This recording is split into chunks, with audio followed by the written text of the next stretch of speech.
Star 24 hours news હવે જોઈએ અગત્યના સમાચાર। ભારતીય જનતા પાર્ટીના 46મા સ્થાપના દિવસ નિમિત્તે શહેરના ઇલેક્શન વોર્ડ નંબર 10માં મંદિરોમાં દર્શનનો કાર્યક્રમ યોજવામાં આવ્યો હતો। ભારતીય જનતા પાર્ટીના 46મા સ્થાપના દિવસ નિમિત્તે સમગ્ર રાજ્યમાં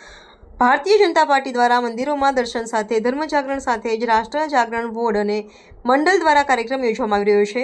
ત્યારે આજ રોજ જીવરાજ ચૌહાણની આગેવાનીમાં શહેરના election ward number 10માં Bharatiya Janata party દ્વારા હનુમાનજી મંદિર ખાતે રામધૂન અને આરતીનો કાર્યક્રમ યોજી મંદિરોમાં દર્શન રામધૂન આરતી સાથે જ રાષ્ટ્રધર્મ કાર્યક્રમ યોજવામાં આવ્યો હતો,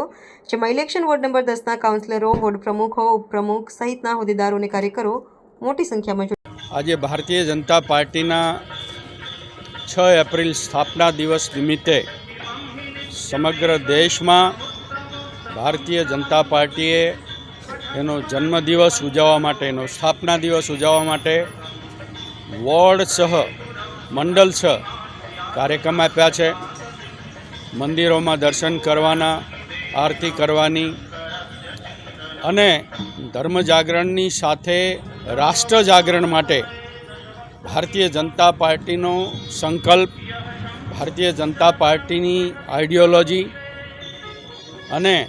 ભારતીય જનતા પાર્ટીની કેન્દ્રની નરેન્દ્રભાઈ મોદીની સરકાર જે પ્રજાવત્સલ સરકાર છે, જે ગરીબો માટે, છેવાડાના માનવીઓ માટે જે કામ કરી રહી છે અને રાષ્ટ્રના સર્વોચ્ચ કલ્યાણ માટે કામ કરી રહી છે, એ સંદેશ ઠેર ઠેર પહોંચાડવા માટે, લોકોની અંદર જાગૃતિ આવે, સમાજ પ્રત્યે, રાષ્ટ્ર પ્રત્યે અને રાષ્ટ્ર પ્રત્યે પોતાની ભૂમિકા શું છે, પોતાની અકાઉન્ટેબિલિટી શું છે, પોતાની જવાબદારી શું છે, એ જવાબદારીથી સભાન થાય, લોકોને જાણકારી આવે, આ બધા જ માટે આજે ઠેર ઠેર દેશભરમાં મંડળ છે, વોર્ડ છે, કાર્યક્રમો કરવામાં આવ્યા છે। એમાં આજે વોર્ડ નંબર 10ની અંદર મને ભારતીય જનતા પાર્ટી વડોદરાની ટીમ દ્વારા અહીંયા મોકલવામાં આવ્યો છે અને અહીંયા બધા જ વોર્ડ નંબર 10ના કોર્પોરેટરો, પ્રમુખ, કાર્યકર્તાઓ અને બધા સમગ્ર ટીમ એ બધાની સાથે આજે ઉજવણી કરીશું। મંદિરની અંદર આજે હનુમાનજી મહારાજની